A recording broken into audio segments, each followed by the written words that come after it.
era colocar aí aonde que está localizado, né? Fazer a localização. E aí nós estamos localizados no extremo norte do Brasil, mas se você fizer uma Rosa dos Ventos, dentro do espaço amapaense, você vai perceber que nós temos a maior concentração da população do estado no sudeste, onde estão as cidades de Macapá e Santana, né? Macapá, hoje, em números absolutos, tem 54% da população, e o município de Santana tem 12%. E mais o município de Mazagão tem 6%. Então, aí você vai corroborar cerca de 75% da população moram na região metropolitana, que congrega Macapá, Santana e Mazagão. Beleza?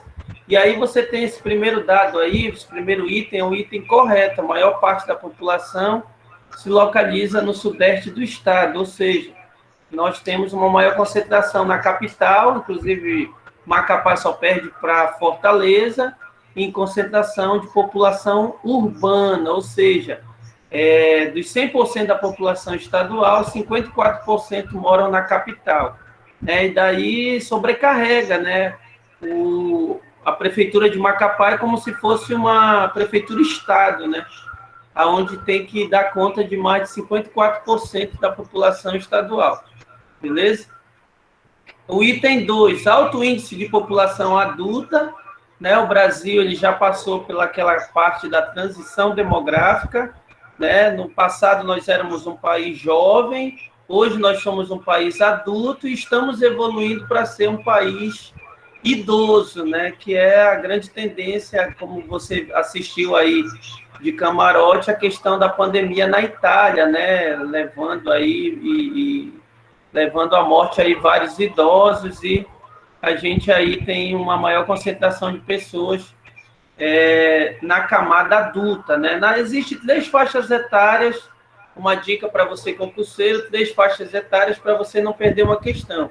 De 0 a 19 anos nós somos jovens, de 20 a 59 anos nós somos adultos, né?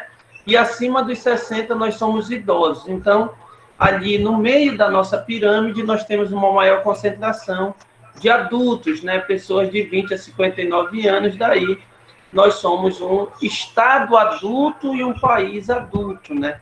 Daí você vê que a maioria das programações na TV aberta, ela já não é mais destinada ao público infantil, né? E nem tampouco ao público jovem, já é uma programação mais destinada à questão dos adultos, até porque é uma característica nossa. População masculina, né? Isso é válido pelo último censo 2010, a população amapaense, ela é por 951, ela é mais masculina, né? Mais homens do que mulheres, a diferença é 951, pelo último censo, 2010, esse ano iria ser um ano censitário, mas por conta da pandemia nós não temos aí a questão do censo 2020, que foi transferida apenas para o ano de 2021. Então você tem aí alto índice de população masculina, né? Sendo que tem uma característica, na capital, no último censo nós tínhamos mais mulheres do que homens, mas aí ele está falando a nível de estado, então a nível de estado, por uma diferença de 951, ficou o maior número de homens, né? Concentração da população economicamente ativa, você tem que ter cuidado, porque nas provas eles não querem saber se você sabe as siglas ou se o seu professor lhe ensinou as siglas. Nós temos aí a PEA, que é a população economicamente adulta, né? População economicamente, ativa, que no Brasil vai de 16 a 70 anos devido à nova reforma da Previdência. Com 16 anos você é menor aprendiz, já pode ter a sua carteira de trabalho, a partir dos 18 a assinatura, a anotação já passa como profissional e não como aprendiz ou estagiário, beleza? Então, a maior parte da concentração no setor terciário, setor primário, agricultura, pecuária e extrativismo, setor secundário, indústria, setor terciário, comércio e serviços, e aqui no Brasil nós não temos ainda o setor quaternário, que é ligado à ciência e tecnologia, e países, alguns aí deles, como a China, já tem até o setor quinário, né? China, Estados Unidos, Alemanha, ali os países também dos tigres asiáticos e o Japão já entra também nesse setor quinário, né? Além da população ser urbana, né? Nós temos 89% da população morando nos 16 municípios. A zona rural do estado ela é muito precária devido principalmente à questão de acesso, né? Nós não temos muito acesso aí a essa zona rural amapaense, beleza? Então, o item 1 e o item 2 estão corretos, beleza? Item 3, a população do Amapá está passando por um período de estabilidade graças ao envelhecimento populacional, né? Hoje, nós, da década de 30 até a década de 50, nós chamamos o Brasil de explosão demográfica.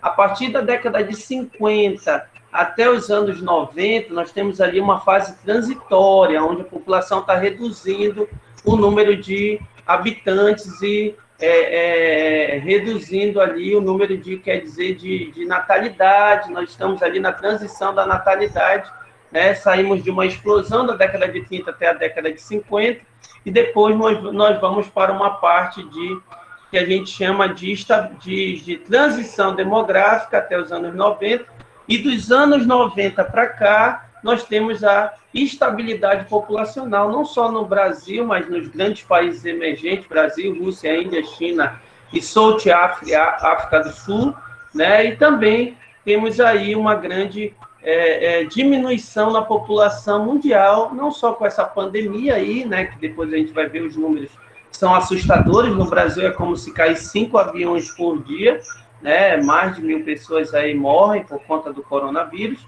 E logo, logo a gente vai saber qual é o real fator, né? O real vetor de diminuição da população por conta dessa pandemia aí do novo coronavírus. Mas hoje é uma tendência, né? As famílias hoje não querem mais ser numerosas, né?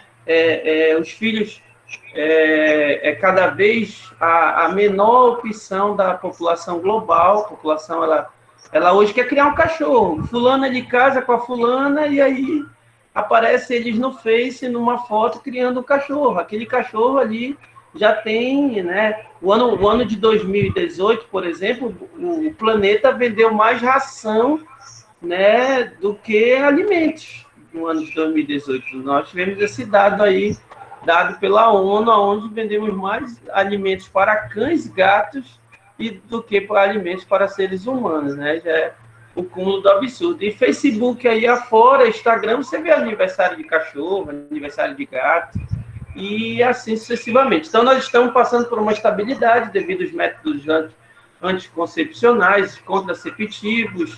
É o que a gente chama hoje de neomalthusianismo, né? A questão do neomalthusianismo agregado ali a uma questão reformista ali, né? Onde Karl Marx dizia que as nações deveriam ter um número menor de habitantes para que possa dar o tão famoso bem-estar social. Então, não só o Brasil, como o planeta e o Amapá passam por essa estabilidade populacional. Então, mais o item correto. O item 4, a população amapaense tem sua maior densidade demográfica em Macapá e Porto Grande. É errado, né? Densidade demográfica é o número de habitantes dividido pela área, e aí o número de habitantes dividido pela área, o que você vai ter? Se você pegar o número de habitantes e dividir pela área, o menor município do estado do Amapá é o município de Santana, com 1.503 km², né? O maior município é o município do Laranjal do Jari, aí com mais de 27.000 km². Então, o município do Jari é o maior, o município de Santana é o menor, mas você pega ali os 122 mil habitantes de Santana, né, da última contagem populacional 2019, ali de agosto, se você divide pelo número da área, você vai ter ali uma densidade demográfica de mais de 75,9 habitantes para cada 1 km². Então, Santana apresenta aí a maior densidade demográfica, né? Não é Macapá, Macapá fica em segundo lugar, e Porto Grande não é Porto Grande fica apenas em quinto lugar, né? Fica na ordem Santana, Macapá, aí vem Vitória do Jari, né? E depois vem o município de Porto Grande, só corrigindo, ele fica em quarto lugar. Então, o gabarito dessa primeira questão aí, professor Buraslan, fica a letra 1, 2 e 3, letra B, de coisa gostosa que se come depois da nossa live, né? Brigadeiro, bolacha, biscoitos, beleza? E a gente pode passar para a próxima, professor? A gente verifica se tem alguma pergunta no chat. Não, vai. Pode seguir, na mãe. Se eles fizerem pergunta, eu te aviso aqui que eu estou com o chat aqui de olho, beleza? Beleza, professor? Se tiver alguma pergunta, logo aí da questão, tirar dúvida logo na hora aí. Beleza? É verdade. Verdade. Então vamos lá para a segunda questão, professor. Tudo ok aí? Está dando para visualizar legal? Oi? Está dando para visualizar legal aí? Tá normal. Só beleza. Você que tá meio escurinho aí. Ainda estou escuro ainda? Tem duas câmeras. Uma você tá claro, outra você tá escuro. Não tem problema, não. Tô te vendo daqui. Beleza. Tá bom? Então vamos lá para a segunda questão. A segunda questão é uma questão que caiu no concurso da LAP, ainda seguindo ainda o edital número 2, né, o item 2 do edital de geografia. Qualquer organizadora que venha fazer concursos públicos aqui no Amapá sempre utiliza essa mesma sequência de conteúdos, e o nosso aluno aí que está prestigiando, né, estamos nesse momento com 48 pessoas aí nos prestigiando. Desde já uma boa noite a todos. Né? Inclusive, o professor Josué está com a gente também. Um grande abraço aí, professor Josué. Né? E aí nós temos aí essa segunda questão, uma questão que caiu no concurso da LAP, né? Sobre as terras indígenas, e aí ele deixa em destaque terra indígena, né? Começando aí com letra maiúscula. Isso é de propósito, né? Isso é para o nosso aluno saber que terra indígena é área demarcada. Área indígena, aí é uma área que ainda não foi demarcada, né? Então, sobre as terras indígenas no estado do Amapá, é correto afirmar que, olha só, o Amapá é o pioneiro na homologação de terras indígenas. Aí eu te chamo a atenção, o governo do João Alberto Rodrigues Capiberibe, ali no ano de 1994, né? 95, quando começa o governo Capiberibe, até o ano de 2002, são 2 mandatos do João Alberto Rodrigues Capiberibe, o Capizão, né, o Capiroto aí. E aí o Capiberibe, né, por ter uma esposa ali das terras Uaçá, ali do extremo norte do Amapá, logicamente prestigiou os povos indígenas, até porque o seu governo era baseado na política do desenvolvimento sustentável, né, e então a questão da equidade social e cidadania, que foi uma marca muito forte do seu governo, trabalhou com essa questão aí das terras indígenas e com a homologação delas. Então, de cara, logo aí, essa questão já é o gabarito, a letra A, né? O estado do Amapá foi o pioneiro no reconhecimento dos direitos territoriais indígenas e todas as terras reivindicadas foram demarcadas e homologadas. Então, nós temos aí a demarcação de 5 terras que foram solicitadas a sua demarcação, são elas: a terra dos Galibis, o Açá, o Algorno, né, que é a terra dali da sua esposa, ali no extremo norte do Amapá. Janete Capiberibe é dessa tribo, né, dos Galibis, o Açá. E aí, a segunda terra reivindicada é dos Galibis, ou Iapoques, né, que vivem ali na fronteira da Guiana com o Amapá, né? Aí nós vamos ter a terra dos Uaiampis, ou Uaijampis, né, que é a maior terra indígena do Amapá, os Juminãs, né, que ficam ali entre o município de Oiapoque e Laranjal do Jari, lá em cima no nosso mapa, ali em pleno Parque do Tumucumaque, e os Palicur, né, que ficam aqui mais um próximo ali da região entre Oiapoque e o município de Calçoene. Então, são as 5 terras indígenas homologadas e demarcadas em terras amapaenses, beleza? Então, de cara aí já é a letra A, o gabarito. Por que não é a letra B, professor? Grande parte das reivindicações pela demarcação dessas terras ocorreu na década de 50, errado. Em plenos anos 50, daqui a pouco o professor Buraslan vai dar um show aí falando de história do Amapá, e todos nós sabemos que durante os anos de 1943, 13 de setembro de 43, até 5 de outubro de 88, nós tivemos aí 47 anos, né, 45 anos de Amapá território. E durante você ser um território, não pode ter essa demarcação de terras indígenas, até porque ela vai ferir um princípio constitucional, aonde quem mandava a Lei Orgânica dos Territórios, que é criada ainda no governo de Vargas, em 1937, ela é bem clara, ela diz que todas as terras indígenas, elas vão pertencer à União, então não vai poder ter demarcação. Quando é que o Amapá consegue demarcar terras indígenas? Em 1988. Por quê? Porque a gente vira Estado, nós vamos ter a nossa autonomia. Então, a partir da autonomia amapaense, a gente pode plenamente explorar a questão das terras que a gente tem aqui. Então, por isso que 10 anos depois, exatamente no ano de 1998, começa a demarcação dessas 5 terras indígenas que nós temos. Beleza? Tranquilo? Outra coisa aí que a gente tem que analisar. Devido à revitalização da exploração do látex na região. É raro. O látex na região, o professor Buraslan pode dar uma análise aí melhor, mas o látex na região ele é daquele período ainda ali, ainda antes do território, né? Pré-território, que a gente pode assim chamar. Embora seja uma área tradicionalmente ocupada, o Parque do Tumucumaque não é território indígena, é raro. O nosso aluno que assistiu às nossas aulas sabe que o Amapá, o maior território indígena amapaense é o território Wayampi, ou Wayjampi, que fica ali, né, entre as terras do Amapá e do Pará, em pleno Parque do Tumucumaque. Então, é uma questão aí que o candidato nem deveria mais ler, porque ele poderia perder tempos preciosos aí para as outras matérias, né? Letra D. Há um total de 10 terras indígenas regularizadas ou em processo de regularização, revelando o êxito das lutas iniciadas pelos indígenas no início da década de 90. Errado, né? Há um total de 5 terras indígenas demarcadas e não 10 terras indígenas demarcadas. Errado, né? A letra E, a maior terra indígena do estado do Amapá é denominada de Juminá, aí ele não trouxe nem com acento, né? Se não botasse o tiozinho ali no último A, pelo menos dava para disfarçar, né? Mas nem isso eles colocaram, né?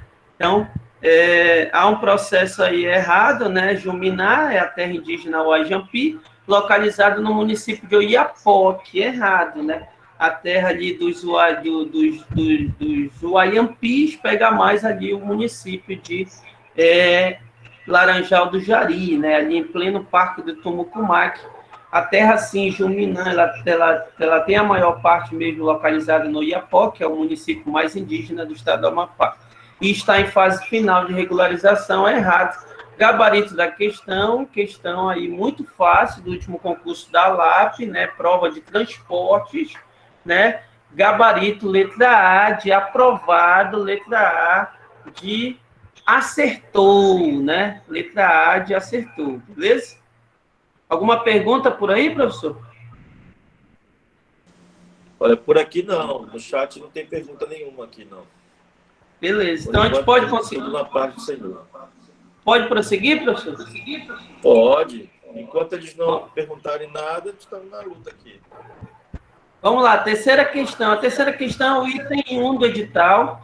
Das 12 provas que nós já tivemos aqui no estado do Amapá, realizadas pela FCC, aonde cai conhecimentos regionais de História e Geografia do Amapá, né?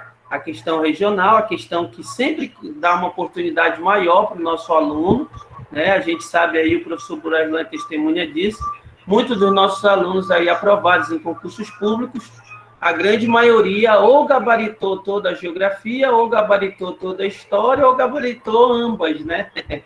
E isso dá um plus muito grande. Por exemplo, na prova da LAP, o primeiro critério de desempate era história e geografia. Então, já é aí um adentro para nós, principalmente prestigiando aí os nossos alunos, que sempre prestam bastante atenção nas nossas aulas, beleza? Então, essa questão aí é uma questão sobre clima, toda a prova praticamente das 12.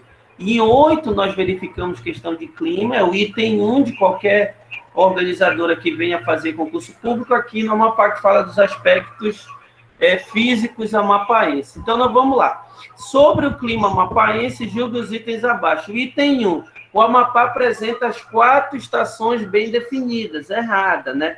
As 4 estações bem definidas não existem no Amapá. Na verdade, a gente, meteorologicamente falando, né, aí por grandes meteorologistas que temos aqui no estado, como o Jefferson Erasmo, que é o meu amigo pessoal, o Ronaldo ali da SEMA, né, o professor Leandro, que é do colegiado ali de Física da Universidade Federal do Amapá, um grande abraço, né, a professora Ana Paula, da UEAP, né, a gente aqui praticamente não temos nenhuma estação do ano.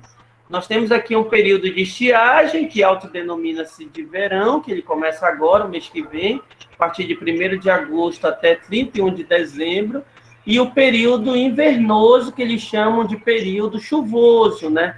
Que a gente caracteriza aí como inverno amazônico, que oficialmente começa em 1º de janeiro e vai até o mês de julho, 31 de julho, daqui exatamente 8 dias, né?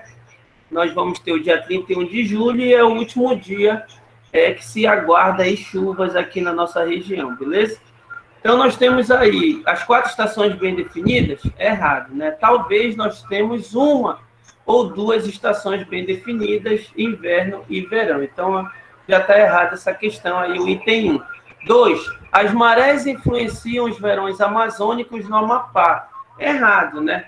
As marés, elas influenciam os invernos amazônicos, inclusive a saudosa pororoca que nós tínhamos aqui, e que hoje temos pororoca sim, em território amapaense, mas uma pororoca muito fraca, uma pororoca aí quase despercebida. A maior pororoca que nós temos aqui é no rio Gurijuba, né, que é um rio que fica aqui próximo do município de Macapá, ali entre a região ali do Itaubá, de Cutias e Macapá, né? Então, errado, item 2. 3. O pré-inverno acontece em novembro, após o equinócio de setembro. Olha só, nós temos 2 equinócios, né? Que é quando a Terra se alinha no plano da eclíptica, né? Então, nós temos um alinhamento no plano do equador solar. Nós temos 2 equinócios, 20, 21, 22 e 23 de março. Durante esses 4 dias, né, a Terra se alinha com o Sol que é aí muito maior que a Terra, né? Então, ela se alinha e ficamos ali com dias e noites iguais, que é a nomenclatura equinócio. Equi significa igual e nosso significa dias e noites iguais. Então, nesses dias 20, 21, 22 e 23 de março, nós temos 12 horas para o dia e 12 horas para a noite, ok? E assim, né, no outro giro que a Terra dá, né, depois de 6 meses, já no dia 20, 21, 22 e 23 de setembro, nós vamos ter o equinócio da primavera, e em novembro, né, a partir do dia 1º de novembro, né, que as nossas pessoas mais antigas, os nossos idosos, dizem que é o dia de Todos os Santos, né, o dia 1º de novembro, é o dia que chove, né, o dia que a chuva é pedida pelos nossos entes queridos, mas é uma chuva meteorológica, né? A massa polar antártica ou atlântica, ela começa a subir em direção aos Andes, né? Onde ela vai provocar um fenômeno ali no final do ano, ali a partir do dia 20 de dezembro até mais ou menos ali 20 de maio, um fenômeno conhecido mundialmente pelo El Niño, né? O aquecimento das águas do Oceano Pacífico, né? E a partir do mês de junho em diante, nós vamos ter um fenômeno conhecido como Lanínia, né? Você pode acompanhar aí que o sul do Brasil já está com uma baixa temperatura, já está em pleno inverno lá na região sul, né? E isso daí já é efeitos também do El Niño, né? Essas chuvas que, hora ou outra, estão caindo ainda aqui na nossa região, são chuvas decorrentes aí desse aquecimento das águas do Pacífico, né? Que já está aí ficando mais morno e nós já estamos entrando aí no fenômeno da Lanínia, né? A menina, certo? E aí nós vamos ter, como diz a questão aí, o pré-inverno, né? Tipo um anúncio de Jesus Cristo dizendo que vai chover. Então, é para se preparar. Então, esse item está correto. O item 4 é o item mais correto da questão, O clima da Amapá é equatorial, quente e úmido, né? Nós não temos clima aqui no Amapá tropical, a nomenclatura é equatorial, é quente, é úmido. Por que é quente? Devido às massas de ar, né? E é úmido devido à evapotranspiração belíssima da floresta amazônica que nós temos aqui. Nós não somos o pulmão do mundo, mas nós somos a floresta que mais tira dióxido de carbono da atmosfera.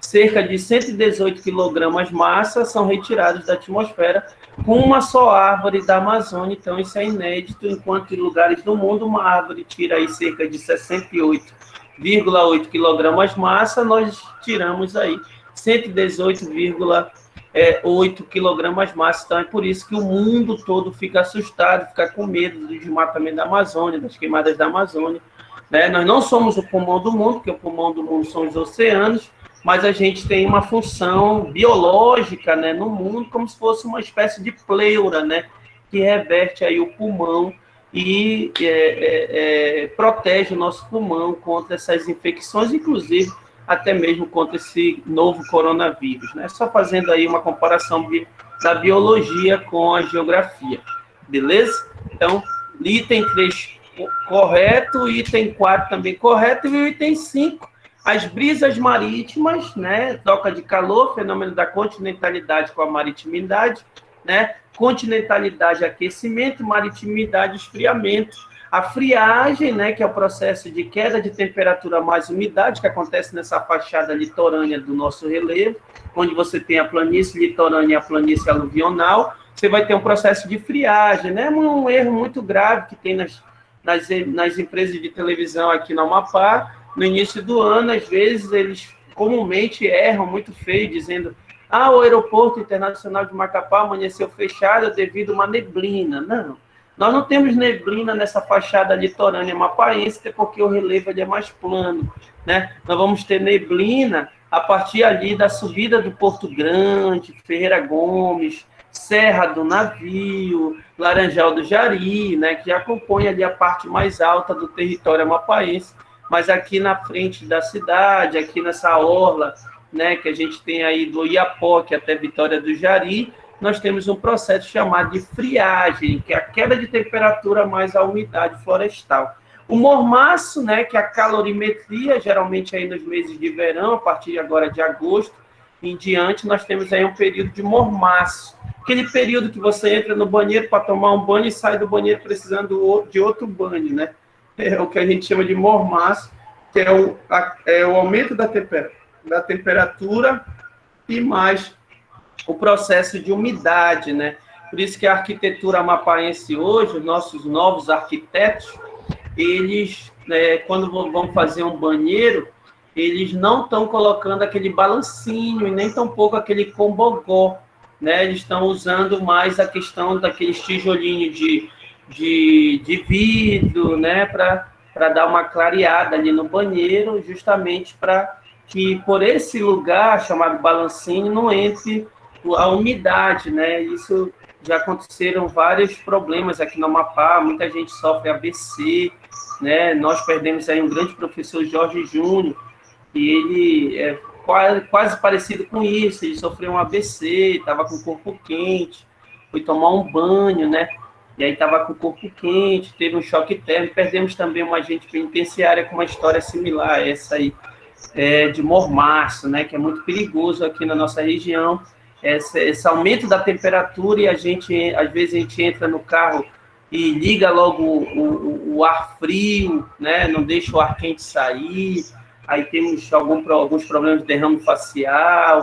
Então tem que ter muito cuidado aí, porque nós moramos numa região de altíssima umidade relativa do ar, né, e uma umidade muito grande, mais o calor pode causar problemas à saúde humana, beleza? Então, as brisas, a friagem e o mormaço são alguns dos fenômenos da nossa região, né, e tem muito bem correto esse aí. Então, nós temos aí o item 3, o item 4 e o item 5, quem está acompanhando aí a nossa live, letra C, né, de coisa que fede se você não lavar. Letra C de curuba, né? Letra C de cueca. Letra C do que você imaginar aí com a sua mente fértil, beleza? letra C aí do curso Buraslan, né? Tá certo. Beleza? Tranquilo aí, professor? Posso ir para a última? Tudo na paz. Vamos para a última, então, professor. Vamos para a última aí, prestigiando Coloca 50... a última aí, faz assim nessa última. Desafia aí essa galera aí. Coloca a última aí, dá 1 minuto para eles responderem, aí eu vou colocar o gabarito aqui no chat. A gente vai saber se eles acertaram ou não, beleza? Beleza, professor. O senhor que manda. Vamos lá. Olha só, queridos, a última questão de geografia para a gente poder prestigiar o professor Buraslan. Olha só. A última questão é essa aqui, ó. Questão que caiu no concurso de agente comunitário de saúde 2018. Beleza? Concurso da Prefeitura Municipal de Macapá, uma questão sobre o projeto Jari, né? Uma questão que a gente poderia impugnar, só que a organizadora ela foi muito consistente quando ela elaborou o edital, que ela colocou assim, Macapá, geografia de Macapá e seus reflexos socioespaciais amapaenses, ou seja, como Macapá sempre foi o principal núcleo, né, a influência de Macapá em relação ao Estado, beleza? Então vamos lá, como disse o nosso âncora aí, o grande professor Buraslan, que nos convidou, vamos fazer um desafio, 1 minuto para a galera colocar aí no chat o gabarito, embora ver se a galera acertou. Vamos lá, a partir de agora, valendo!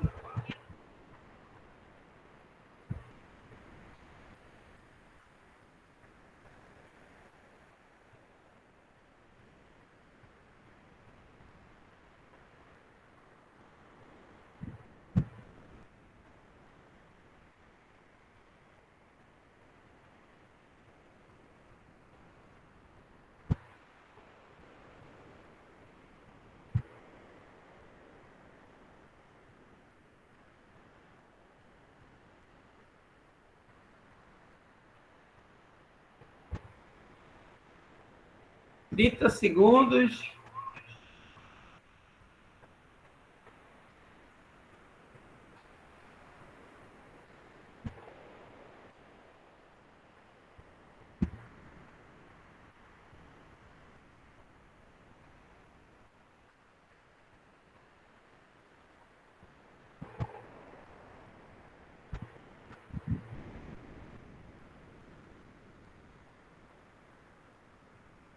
Tempo encerrado.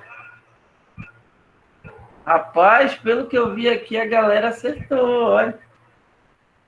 Pelo que eu vi aqui, o Pablo, a Sheila, a Rose, o Bruno, a Débora, a Ana, a Socorro. Socorro Rodrigues chutou logo 2 aí, D e E. A galera tá bem, professor Buraslan. Vamos lá. Vamos analisar, então. Galera que marcou a letra E, né? Então, nós vamos analisar aqui a questão. Projeto Jari na fronteira entre o Pará e o Amapá foi o contexto de produção florestal e agropecuária, iniciado na segunda metade dos anos 60 e deve ser compreendido como, olha só, primeira coisa que você deve analisar é o seguinte, a organizadora ela não conhece muito sobre nós, né? E essa questão aí, o enunciado dela, está faltando um item importante no projeto Jari, né? O projeto Jari ele foi implantado em 1967, né, pelo internacional, né, pelo homem que naquela época era um dos homens mais ricos do mundo, um holandês chamado Daniel Keith von Ludwig, mais conhecido como Ludwig, é um homem de 1,90 m de altura, holandês, naturalizado americano, um homem que foi convidado pelo então ministro do interior, o general Golbery, né, para aquele binômio amazônico que nós tínhamos à época, que era integração e soberania, né? Integrar para não entregar, terra sem homens para homens sem terra, né? O grande fronte agrícola, a grande abertura da floresta amazônica para os grandes empreendimentos, para os grandes projetos. E aí, o aluno que prestigia o nosso trabalho, que tem o nosso livro, né, de conteúdo, você tem lá de ganho, né, a imagem da revista que homenageia o Projeto Jari. E ele batizou o Projeto Jari de Sonho Tropical, né? E nesse projeto chamado Sonho Tropical, era agropecuário, florestal e industrial, né? Os 5 eixos do Projeto Jari era a Guimeline arbórea, mais conhecida como Pinus caribe, né? O Monte Dourado, que ali ele foi tapeado pelo o Coronel José Júlio de Andrade, né? Na obra do Cristóvão Lins, no livro A Jari, ele acreditava que ali tinha ouro, mas não, tinha bauxita, né? Então, a Guimeline arbórea, a bauxita, né? Aí você vem para a risicultura, que é a produção de arroz. Ele implantou rebanhos ali na região do sul do Amapá e também a questão do caulim, que é um minério não metálico que serve para embranquecer o papel. Então, você aí vai ter os 5 eixos do Projeto Jari, que a gente sempre coloca nas nossas aulas, e as 3 bases, agropecuária, florestal e industrial. Nessa questão aí, ele não colocou a questão industrial, né? Mas aí a gente não vai impugnar uma questão dessa, até porque ela está bem feitinha, né? Letra A, resultado da militarização da área em questão, parte de uma estratégia de combate às guerrilhas ao narcotráfico. Errado, né? Nós não temos guerrilhas ao narcotráfico aqui no extremo norte do Amapá. Nós podemos ter guerrilhas ao narcotráfico ali na Cabeça do Cachorro, né? Ali em São Gabriel da Cachoeira, no Amazonas, ali em Letícia, do lado colombiano, né? E ali a cidade que a gente chama de cidades gêmeas, né? Tabatinga, ali no Amazonas, né? Ali onde a gente tem ali muito problema com as Farc, né? Então, a gente pode ter problemas ali com o narcotráfico, ou até mesmo ali na fronteira do Brasil com a Venezuela, mas é mais ali no Amazonas esse problema, né? Que comandavam a região à época, na década de 60 nós não tínhamos isso, e a implantação do projeto estatizando as empresas locais. É errado, letra A de cara, para quem é amazônica, para quem é ribeirinho, para quem é Cabo Sul, para quem é caboclo, igual nós aqui, né, sabe que é uma questão erradíssima essa daí, beleza? Letra B, a expressão de um plano de ocupação da Amazônia pelos Estados Unidos, até aí beleza, que incentivou a vida de cidadãos estadunidenses. Ei, você acha que os americanos vão vir para cá na década de 60 aventurar aí emprego para o Vale do Jari, visando uma futura anexação da área como protetorado? Não, nada a ver, até porque os militares morriam de medo de perder essa região, tanto é que a fase internacional ela vai ser encerrada em 82, quando João Batista Figueiredo ele bota para correr o Ludwig, e aí o projeto ele passa a ser estatal, né? E começa a estatizar o projeto, mas já é em 82, no fim da ditadura militar brasileira ali, né, nos anos 80. Letra C, fruto da ocupação desordenada da região por migrantes nordestinos, que depois de se organizarem em sindicatos, nada a ver, um grande projeto, e cooperativas que foram agraciadas com a concessão de terras para empreendimentos agropecuários. Você sabe que o Brasil é um país grande, 8 milhões de quilômetros quadrados, né? Mas é um país que não divide terra, é um país que não faz reforma agrária.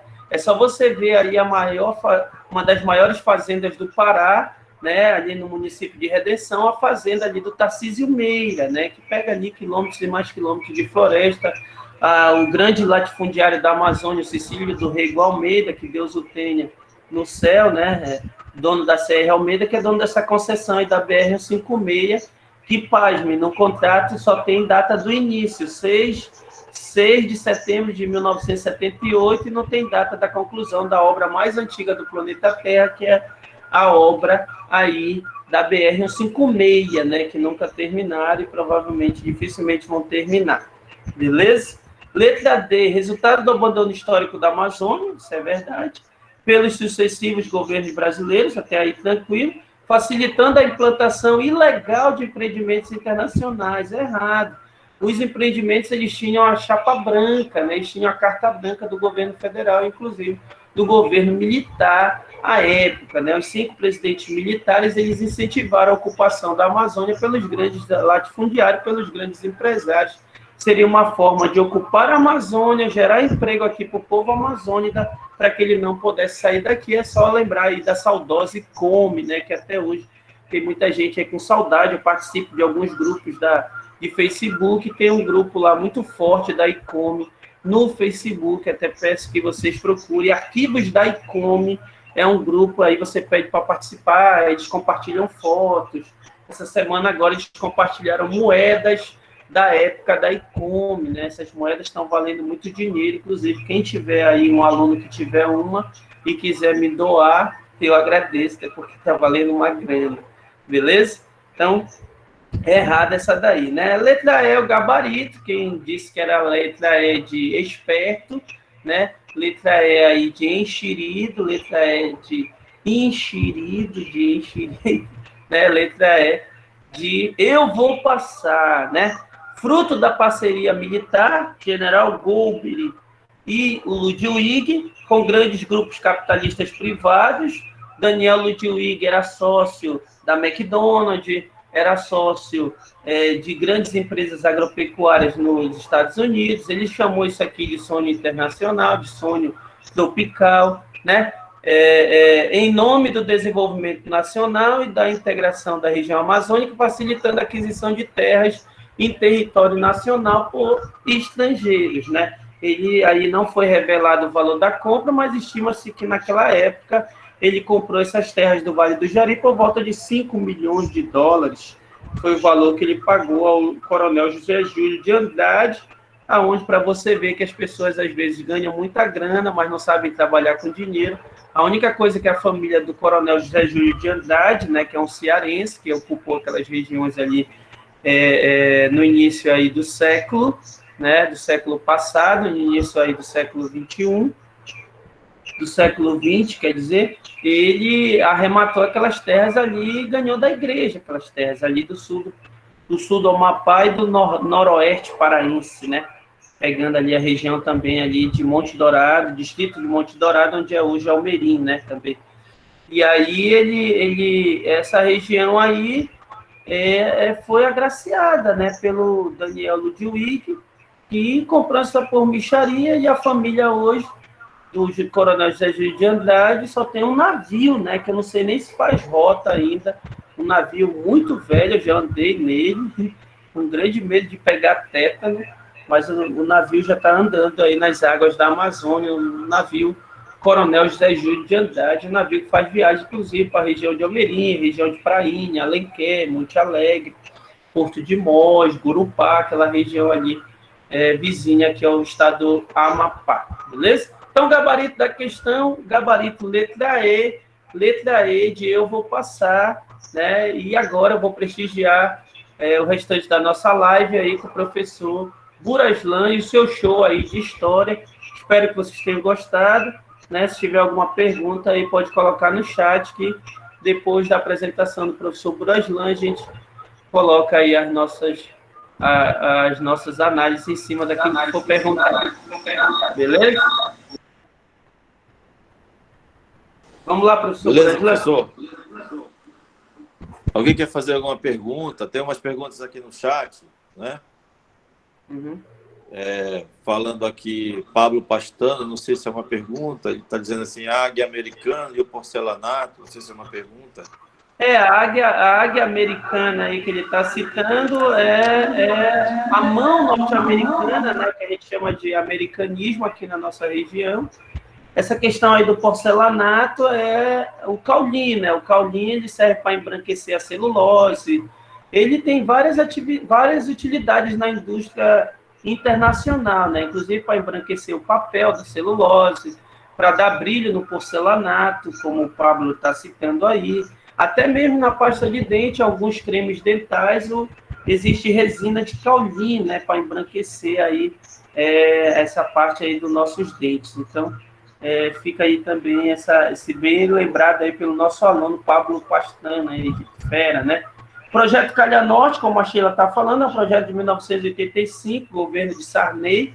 É um projeto que ele visa dar infraestrutura, fazer obras aqui no norte, pegando toda a calha norte do Rio Amazonas, né? Pegando ali o estado do Amapá, pegando ali uma parte do Pará, né, pegando Roraima e chegando até o Amazonas, né, é a área de jurisprudência do Calha Norte, que recentemente aí doou algumas viaturas aí para a Polícia Militar. Se você perceber, tem algumas viaturas que ela tem a marca do Calha Norte, projeto PCN, né, o projeto Grande Calha Norte, que é um projeto que ainda está em vigor, foi criado pelo presidente José Ribamar Sarney, né.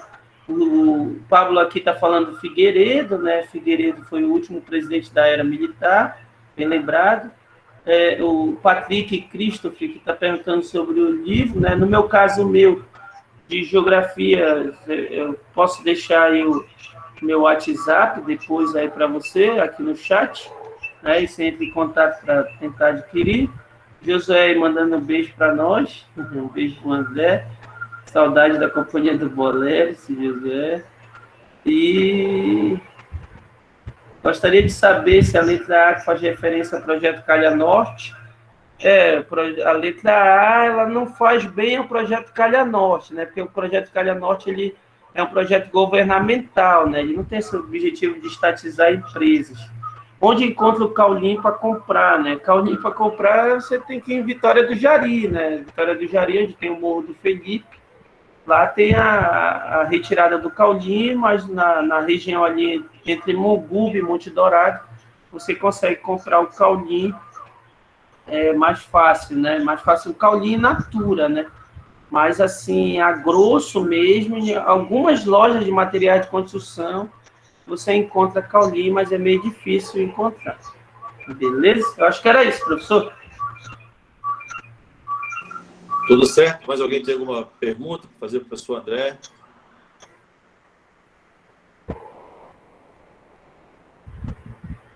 Débora está agradecendo, o professor também agradeço, né? Obrigado. A sua aula. Excelente show de aula, né? Que o senhor deu aí. E eu estava aprendendo aqui com o senhor. Toda hora eu estava só... Também aprendo muito com o senhor. Também aprendo muito com o senhor. Nunca esqueço uma aula que a gente deu, sobre o Estado Islâmico. O senhor entrou com a parte histórica e eu entrei com a parte geográfica. Foi show de bola. Eu lembro que nesse ano a gente aprovou muitos alunos em medicina, né? Lá no seu cursinho. Tá?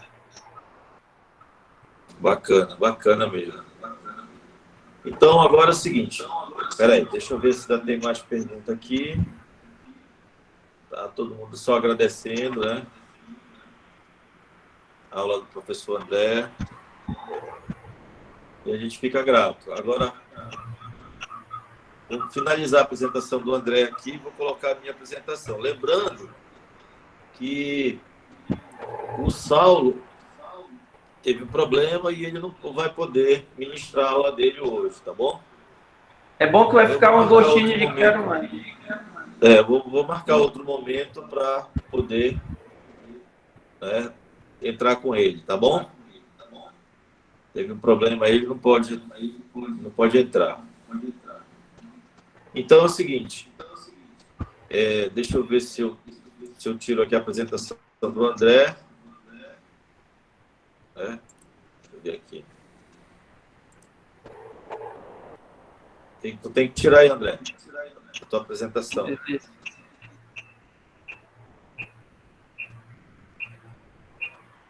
Parar a apresentação. Isso. Beleza, agora eu vou colocar a minha apresentação aqui. Beleza. Bom. E diga um pouco o teu áudio, André. Por favor. Para não dar a microfonia aqui. Beleza. Deixa eu ver se eu coloco a minha aqui.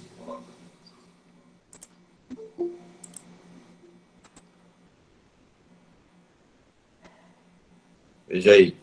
Deixa eu ver se vai entrar aqui meu slide. Beleza? Estão vendo meu slide aí?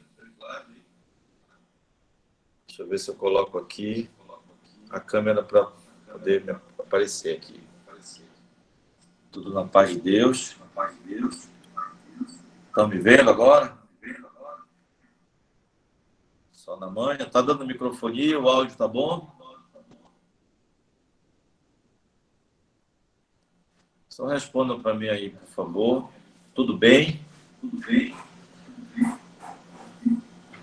Tá massa. Então vamos lá, galera. Olha, como o nosso tempo ele ia ser reduzido, negócio de 30 minutos para cada um. Dou boa noite para vocês, Elvis, boa noite para todo mundo. Boa noite para o professor Josué, que está aí nos assistindo. Professor Raul, que está aí. Tem uma galera aí prestigiando nossa aula, graças a Deus. Então, boa noite a todo mundo do grupo, que ficou nesse grupo aí, na fé de Deus. E daqui para frente, nós vamos estar trabalhando aí para poder não deixar esfriar essa ideia do concurso. Tá bom? Então, eu vou começar a minha aula de hoje com o item 1, que fala sobre a colonização da região do Amapá. É uma questão da banca FCC. Eu não citei aqui qual foi o concurso, mas vamos lá. Começa assim, a banca não traz assim, muito texto para poder vir com a questão, não. Os primeiros concursos, eles foram concursos assim, em que as questões eram bem diretas. Depois ela foi um pouco utilizando material acadêmico, alguns artigos, algumas dissertações, parte de dissertações de mestrado, material que já está produzido na Unifap aí, porque a Unifap tem curso de mestrado há mais de 10 anos, né? Bem mais, eu acho que quase 15 anos. Né? Então, vamos lá. Sobre o período e o contexto. Deixa eu marcar para você bem aqui. Vou marcar com a minha caneta aqui. São duas coisas que ele pergunta nessa questão. Ó, a banca pergunta o período, né? E ela pergunta o contexto, tá bom?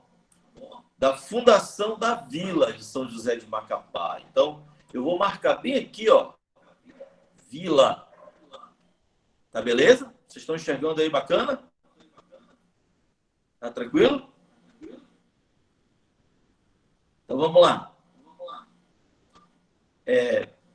Período e contexto da vila de São José de Macapá. Destaca-se. O que é que se destaca? Eu marquei vila porque, em alguns momentos, Macapá viveu um processo vamos dizer assim, de transição. Né? Primeiro, ela é fundada como povoado, em 1738. Depois, em 1758, ela é elevada à condição de vila, tá? E depois ela vai ser elevada à condição de cidade, em 1856, por uma lei de Dom Pedro II. Aí vai ser fundado o território federal, como foi citado pelo professor André, em 1943. Macapá vai ser a segunda capital do território, a primeira vai ser o Amapá, beleza? E aí ela consegue ser capital do território em 1944 e permanece capital do Estado na transição de território para Estado, de 88 até 1991. Então, eu marquei aqui vila para deixar bem claro que a gente tem que analisar nessa questão período e contexto. Período é o tempo histórico, deixa eu deixar claro para você, e o contexto é toda a característica do período, tá? Então, eu posso dizer assim, aquela história factual de datas e nomes, tudo bem. Às vezes aparece uma questão que cobre o período. Então, o período é de onde começou até onde terminou. Mas o contexto são as características que estão aplicadas dentro do período, tá bom? Que fique claro isso. Então, quando a banca pergunta o período e o contexto, a gente tem que buscar isso nas alternativas. Então, a alternativa A, deixa eu passar aqui o slide para ver se eu consigo destacar a alternativa para você, ó, sobre o período e contexto da fundação da Vila São José de Macapá, destaque-se durante, olha aí, ó, o erguimento do Império Colonial Português na América, quando Dom Pedro II, bem aqui, ó, decidiu investir em proteger a região amazônica com a fundação de fortes e vilas e cidades. Deixa eu lembrar o episódio da elevação de Macapá à condição de cidade. Deixa eu lembrar os senhores, tá bom? Qual é a parada? É que o Dom Pedro II, ele criou a lei número 281, de 6 de setembro de 1856. Eu me lembro como se fosse hoje. O que ele fez? Ele elevou a vila de Macapá à condição de cidade, tá bom? Então, se a questão está cobrando o contexto, o período da fundação da vila, então essa alternativa ela não tem relação com a vila, foi em relação à cidade. E tem outra situação, ó. Ela é uma questão incorreta, ó. O erro está na afirmação de que Dom Pedro II tinha investido em construção de forte. Qual foi o forte, senhor, que o Dom Pedro II fundou aqui? Não me lembro de nenhum. Vilas e cidades. A cidade de Macapá ele fundou. Ele elevou a vila à condição de cidade. Pois nesse contexto não houve fundação da vila de Macapá, uma vez que a vila de Macapá é fundada em 1758, no período pombalino. Então, que fique claro que essa alternativa A ela é incorreta, justamente porque a questão busca o período e o contexto da fundação da vila e não da cidade de Macapá. Está claro, professor André? O senhor está aí me ouvindo? Beleza, professor. Tranquilo. Perfeito. Se tiver alguma contribuição, me ajude. Nós estamos juntos nessa parada aqui. Na hora. Tá beleza? Tá beleza? Então, beleza. Vou passar aqui agora para a alternativa B. Então, eu destaquei aqui, passei, matei a questão A. E agora eu vou passar para a alternativa B. Vou destacar a alternativa B aqui, ó. No mesmo caso de São Luís... Peraí, voltou aqui, peraí. No mesmo caso de São Luís, tá? Do Maranhão, a fundação da Vila de Macapá também foi voltada para o processo de defesa do litoral brasileiro. Embora em um contexto em que o Estado português estava sob domínio espanhol pela União das Coroas Ibéricas. Olha, galera, eu posso considerar essa alternativa até aqui quase que correta. Ó. Processo de defesa do litoral brasileiro. Eu não sei se os professores de geografia consideram o litoral amazônico, aqui no caso a embocadura do Amazonas, como litoral brasileiro. No sentido de pegar o litoral desde lá do sul, subindo aqui o norte, entrando pelo Amapá, subindo o Amapá, chegando até a Guiana Francesa. Quando chega na Guiana Francesa, morre aí o litoral brasileiro. Se eles considerarem isso correto, então a questão até a metade aqui ela está correta. Mas quando ela diz assim, ó, embora em um contexto em que o Estado português estava sob domínio da União das Coroas Ibéricas, isso está errado. Por quê?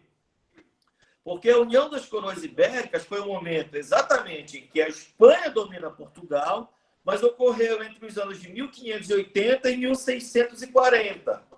Então, quando a questão trata da fundação da vila de São José de Macapá, é 1758. E a União Ibérica, ela antecede esse período. Então, a alternativa B, ela é incorreta. Aí diz assim... Peraí, o povo tá pedindo para entrar? Peraí. É porque não está aparecendo aqui para mim. Pedido para entrar. Tá? Peraí. Deixa eu ver se aparece aqui. Não apareceu nenhum pedido para entrar aqui para mim. Se apareceu, eu vou aceitar aqui, tá bom? Olha aí. O erro dessa alternativa está em afirmar que o contexto da fundação da vila de Macapá, São José de Macapá, está relacionado ao período da União Ibérica. E não está. Olha aqui, ó, 1580 e 1640. Ok? Alguma dúvida aí em relação à alternativa B? Então, ela é incorreta, beleza? Vou passar para a alternativa C. Professor, oi? Uma contribuição aí nessa questão aí também É só o nosso aluno prestar atenção na fundação da Vila de São José de Macapá, né? 4 de fevereiro de 1758. O contexto da União Ibérica é até 1640, né? 1640. Macapá é fundada após a queda do Tratado de Tordesilhas e a instituição do Tratado de Madrid, né? Exatamente. A partir do Tratado de Madrid, em janeiro ali de 1750, Macapá começa a figurar com essa questão de ser um domínio português, né? Pelo princípio do último concedido, né? Exatamente. E aí, Macapá, por isso que é fundada apenas no mês de fevereiro, 4 de fevereiro de 1758. Certo. Ou seja, 8 anos aí após a instituição do Tratado de Madrid. O Tratado de Madrid ele é assinado no dia 13 de janeiro de 1750. Isso. E aí, o Amapá, que estava na porção espanhola, ele é incorporado definitivamente na porção portuguesa na América. Né? Mesmo que antes, no período da União Ibérica, foi fundado ali a Capitania do Cabo Norte, em 1637, e anterior a ela, a Capitania do Cabo Norte, em 1621, a criação do Estado do Grão-Pará, do Estado do Maranhão primeiro, né? Depois Grão-Pará e Maranhão em 1751. Mas está bacana, valeu a contribuição. Beleza, vamos analisar vamos então lá. A letra C. Vou colocar em destaque aqui a letra C para a galera. Ó. No momento em que a preocupação com o assédio estrangeiro era tão grande que, por ordem da União Ibérica, mais uma vez aparece a União Ibérica aqui, ó. No reinado de Filipe IV, foi criada a Capitania do Cabo Norte, primeira delimitação política e geográfica do atual estado do Amapá e primeiro nome da vila de Macapá. Ei, te liberta, deixa eu te falar qual é o primeiro nome da vila de Macapá. Hein? Não vai cair nessa pegadinha da banca aí. Primeiro nome da Vila de Macapá é Vila de Macapá, não teve outro nome, porra?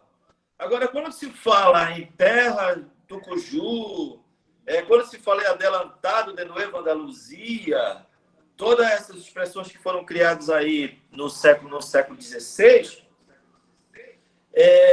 isso não se relaciona à Vila de Macapá, isso se relaciona ao Estado, como se o território dentro dessa questão aí que vai se transformar em Estado. Então, o contexto e o período, ele não tem relação com a União Ibérica, como já foi explicado pelo professor André e por mim. Né? É claro que a União Ibérica no reinado de Filipe IV, né, criou a Capitania do Cabo Norte, em 1637. 3 anos antes de terminar essa União Ibérica, foi criada a Capitania do Cabo Norte. Né? Mas ela não tem relação com a fundação da vila aqui nesse contexto. E a primeira delimitação política e geográfica do estado do Amapá vai ser a Capitania do Cabo Norte, até o rio Paru, no seu limite ao sul. Tá bom? Mas o primeiro nome da vila de Macapá não é a Capitania do Cabo Norte. A vila de Macapá é fundada como Vila de São José de Macapá, em 4 de fevereiro de 1758. Não confunda o nome da vila com Adelantado de Nueva Andaluzia. Então, a alternativa C está incorreta. O erro está no contexto da fundação da vila de Macapá, por ordem da União Ibérica, que já foi citado aqui na alternativa anterior, 1580 e 1640. E na afirmação de que a Capitania do Cabo Norte foi o primeiro nome da vila de Macapá. Também está errado isso. Beleza? Alguma contribuição, professor? Perfeito, professor. A questão aí também que coloca a alternativa errada, a própria questão aí que fala da geografia do atual estado do Amapá. A Capitania do Cabo Norte, ela não pegava só terras amapaenses, né? Ela pegava até onde é hoje o Rio Araguari. Daí que no futuro, isso aí deu aquela região chamada de Contestado, que era o limite entre o Rio Araguari e o rio Oiapoque, né, que depois vai virar o litígio amapaense. Então, Isso. aí a Tem própria... a questão do limite ao sul, que era o Rio Paru. E o hoje é Rio o Paru, Ijari, né? o Rio Paru de Leste, né, que fica ali nas área ali no atual estado do Pará e no município de Almerim, né? Então, é outra questão aí que o aluno bem antenado, quando ele afirma nesse item C, a geografia atual do estado do Amapá, então aí já está totalmente errado, porque não pegava todo o Amapá, pegava até ali o Rio Araguari. Do Rio Araguari para cima, era uma região inócua, né? Uma região ali que os outros tratados, antes do tratado antes do laudo suíço, melhor dizendo, ele tratava ali como uma região neutra, né? Era uma região ali que o próprio tratado de Amiens ali, ele não reconhecia aquela região ali como uma região brasileira e nem tampouco amapaense. Ok, deixa eu ver. Então, alternativa A, B e C, elas estão fora do período e do contexto da fundação da vila. Vamos analisar a alternativa D, né? Alternativa D, desaponta a relação direta com o governo de Francisco Xavier de Mendonça Furtado, 1751 a 59, irmão do Pombal, que fundou a vila de Macapá, no estado do Grão-Pará e Maranhão. Está tudo correto, né, nessa alternativa, né? Pois evidencia claramente o contexto do período da fundação da vila, né? Do período pombalino, pelo irmão do Marquês de Pombal, Francisco Xavier de Mendonça Furtado. Uma vez me perguntaram assim em sala, professor, o Francisco Xavier de Mendonça Furtado, ele era irmão do Pombal, porque o nome do Pombal ele é Sebastião José de Carvalho e Melo. Então não tem assim vamos dizer assim, tem nada que se pareça os nomes de um e de outro. Né? É simples entender. A justificativa que se dá é que em Portugal, quando a criança nascia, geralmente se dava só o primeiro nome, que geralmente era o nome conjugado. Francisco Manuel, Joaquim José, Xavier, Francisco Xavier, entre outros. Aos 15 anos de idade, a própria pessoa escolhia o seu sobrenome. Poderia diferenciar, porque o sobrenome ele não dá, vamos dizer assim, nenhum pré-requisito para estabelecer herança. A pessoa já tem a herança garantida pela nascença, tá bom? Então, eles eram irmãos, tá bom? E a alternativa correta é justamente porque ela está dentro de todo o contexto e o período em que foi fundada a vila de São José de Macapá, aqui pelo Mendonça Furtado, em 1758. Beleza? Para analisar a alternativa E, né? Vamos lá. O planejamento da vila foi de fundamental importância para a acepção da militarização como modelo de defesa dos limites da fronteira da Amazônia, ameaçado nos intrusos do século XVIII. Até aqui está tudo certo. Ó, o planejamento da vila foi de fundamental importância para a acepção e militarização como modelo de defesa dos limites de fronteira da Amazônia ameaçada por intrusos no século XVIII. Aí diz assim, ó, por isso a necessidade das visitações de Pombal no povoado de Macapá. Preste atenção, olha essa parte aqui, ó. Né? E a sua elevação.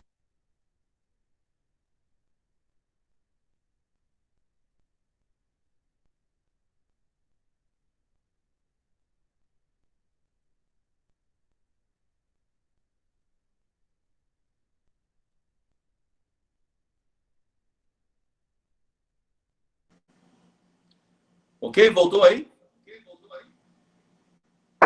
Voltou, professor. Voltou? Voltou? Voltou, tudo ok. Beleza, Voltou. então deixa eu esclarecer novamente aqui a questão. O que está errado nessa questão é a partir desse ponto aqui, ó, em que diz que a necessidade das visitações de Pombal no povoado de Macapá. Isso não existiu na história do Amapá. O Pombal, nem na história do Brasil. O Pombal nunca visitou o Brasil. Tá bom? Beleza? Então, por isso, a questão está incorreta. Mas daqui, ó, do início da questão até aqui, tá? ela está correta, mas a gente precisa da questão totalmente correta para poder marcar. Então, nessa questão aqui, a resposta correta é a letra D. Se vocês têm alguma pergunta, alguma dúvida, tá? Por favor, alguma contribuição também, podem, por gentileza, me perguntar. Se eu souber, eu digo. Se eu não souber, eu vou estudar. Não tem problema nenhum para mim. Beleza, professor. Posso fazer uma contribuição aí, professor? Pode, claro, meu querido. Uma outra contribuição aí bem explicadinha pelo professor Burerlan, a questão da descendência das famílias, né? É por isso que a maior família brasileira é a família Silva, né? Família Silva em razão de se tratar da selva, né? Aquele que não tinha família daria o nome de silvícola, né? E aí a língua portuguesa foi se moldando até que ficou o sobrenome Silva. E uma outra contribuição aí também é o nome da praça que fica em frente à igreja de São José de Macapá, né? Que era conhecida como Largo de São Sebastião. Essa praça ali hoje chamada de Veiga Cabral, ela vai ter a mudança do seu nome já no governo de Janari, né? Aonde ele vai tirar as pessoas que moravam ali na frente da cidade, as pessoas que eram negras eram mandadas ali para o lado do Laguinho, por isso que tem um ladrão do Mar Abaixo que narra onde tu vai, rapaz, nesse caminho sozinho, vou fazer minha morada lá nos campos do Laguinho. E a galera pobre, ela veio a se instalar, né, ali próximo ao canal da Mendonça Júnior, e dali para frente é onde é hoje o bairro da Favela, né, mais conhecido como o bairro de Santa Rita. Esse nome também foi mudado ainda no governo de Janari, né? Janari não queria nome de bairros que desagradasse a Igreja Católica, até porque ele via a Igreja Católica como um braço para ele governar. E aí muda o nome de bairro da Favela para o bairro de Santa Rita. Mesma coisa para o bairro aí da frente da cidade, aí, a antiga Vacaria, né? Ela passa a se chamar bairro atualmente de Santa Inês. E o bairro que fica ali passando a ponte Sérgio Arruda, né? Que em outrora o nome era Mocambo, né? Muitos dos negros que se refugiavam da fortaleza para formar os quilombos, né? Muitos se refugiavam ali na região do Laguinho, alguns outros iam ali para o bairro do Mocambo, que é esse bairro que é hoje chamado de São Lázaro, e outros iam lá para as bandas do Curiaú. Era essa contribuição, professor. Beleza, professor. Valeu. Vamos fazer a questão 2, que o tempo está correndo. A gente tinha marcado até 9h30. E aí... Mas deixa eu terminar. São 3 questões, tá bom? Eu termino aí com vocês, rapidinho. Vamos falar agora do item 2, do edital, de história. Disputas territoriais e conflitos estrangeiros no Amapá. Beleza? Olha, questão 2, da banca também, da banca FCC. Não citei aqui qual foi a prova, mas ela é da banca FCC. Vamos lá.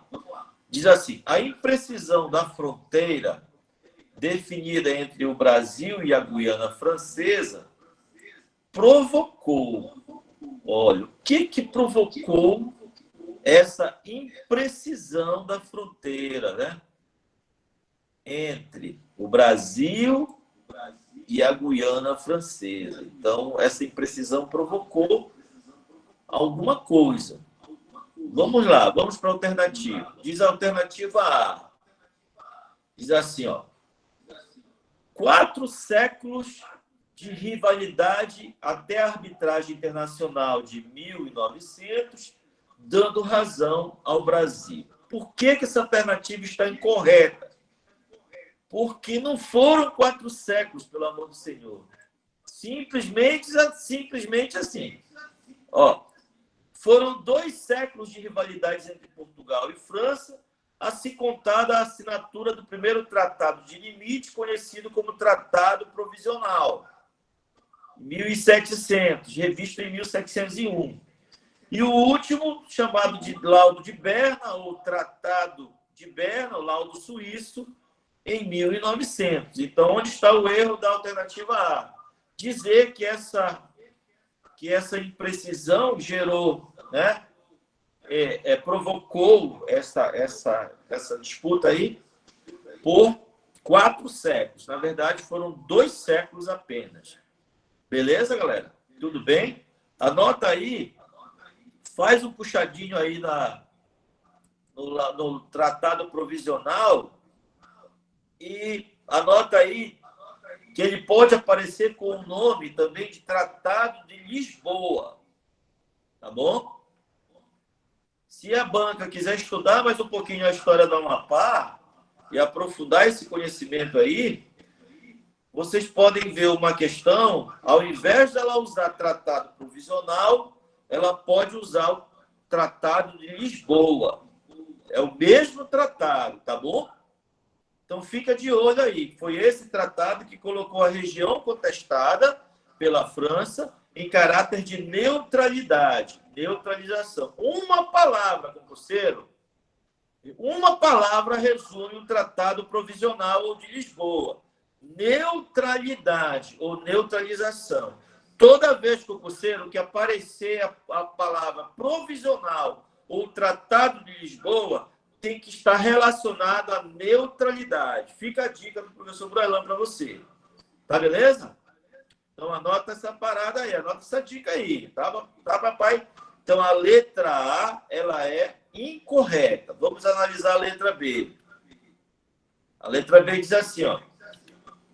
A não assinatura do Tratado de Utrecht pelos franceses. Vou destacar aqui, ó, a não assinatura do Tratado de Utrecht pelos franceses. E o conflito e a história dolorosa não assumida até hoje na Guiana Francesa explicam o longo afastamento que conheceu esse departamento francês de ultramar em relação ao Brasil. Então, gente, o Tratado de Utrecht, qual é o Tratado de Utrecht? Vamos lembrar do Tratado de Utrecht. O Tratado de Utrecht, ele é assinado em 1713. Tá? Ele é uma consequência de uma disputa dinástica na Europa entre Espanha e França, que estavam juntas, contra a Inglaterra, Prússia, Áustria e alguns outros países. E Portugal, que estava ao lado dos ingleses dentro desse processo aí. Então, como Espanha e França perderam essa disputa, que foi uma guerra de 1702 até 1714, em 1713 foi batido o martelo de ponta virada. O Tratado de Utrecht foi condescendente a Portugal, porque Portugal estava ao lado dos ingleses nessa guerra contra a França e Espanha. Tá bom? Existia um perigo do governo francês assumir a dinastia espanhola. Foi aí que a Inglaterra interveio na questão para impedir essa união. Como consequência disso, deixa eu te falar, o Tratado de Utrecht ele vai ser condescendente a Portugal. Ou seja, a questão do Amapá, que a França contestava até o limite do rio Araguari, foi imposta pelo Tratado de Utrecht aos franceses que foram derrotados nessa guerra de 1702 a 1714, o limite pelo rio Oiapoque, considerando esse limite o mesmo rio Vicente Pinzón. Então, não basta dizer que o Tratado de Utrecht ele foi o tratado que demarcou o primeiro limite de fronteira entre o Brasil e a França, aqui na América. Simplesmente assim, ele foi uma perda da França lá na Europa e que Portugal se beneficia porque ajudou a Inglaterra dentro desse contexto. Portugal se beneficia 2 vezes pelo Tratado de Utrecht. O primeiro é o limite ao norte, pela demarcação do limite da fronteira pelo rio Oiapoque e Vicente Pinzón, e outra em 1715, o Tratado de Utrecht, lá na fronteira sul, ele também é condescendente a Portugal, porque Portugal, em 1681, invadiu a a possessão espanhola, além do Tratado de Tordesilhas, além da linha de Tordesilhas. E lá eles fundaram uma colônia conhecida como Colônia do Sacramento. Isso em 1681. Eu me lembro como se fosse hoje. Logo após os portugueses invadirem essa região da Espanha, lá no sul, os espanhóis tomaram a colônia do Sacramento dos portugueses, porque estavam em terras da Espanha, segundo o Tratado de Tordesilhas. Então, em 1715, o Tratado de Utrecht teve um segundo desdobramento, que foi a devolução da colônia do Sacramento aos portugueses, tá? Em 1715, mesmo os portugueses estando nas terras espanholas. Então, foram 2 desdobramentos do Tratado de Utrecht. Então, cuidado, concurseiro. Não te prende só o Tratado de Utrecht de 1713. Ele também teve um desdobramento em 1715. Então, quando aparecer Tratado de Utrecht em 1713, a fronteira é o rio Oiapoque, que é o mesmo rio Vicente Pinzon. E quando aparecer Tratado de Utrecht em 1715, isso foi um problema lá no sul, em que a colônia do Sacramento foi devolvida pelos espanhóis aos portugueses que fundaram essa colônia em 1681. Ficou claro? Então, o que eu quero dizer com isso? Não te deixa levar por pegadinha em prova. Se essa banca resolver estudar, ela pode querer colocar o Tratado de Utrecht com o ano de 1715. Só que o Tratado de Utrecht de 1715 é entre Espanha e Portugal, não é entre França e Portugal. Tá claro isso? Digam sim ou não aí no chat para mim, se entenderam, sim ou não. Ok? Muito obrigado pela participação de vocês. Então, ainda tem um erro aqui. Tem um erro aqui na questão. Qual é o erro? Olha, o Tratado de Utrecht foi assinado por Portugal e França em 11 de abril de 1713, na Holanda. Tá? E o longo afastamento desses 2 países pode ser explicado pelo seu contexto de disputas territoriais. Então, quando a questão afirma que ele não foi assinado, está errado. Foi assinado.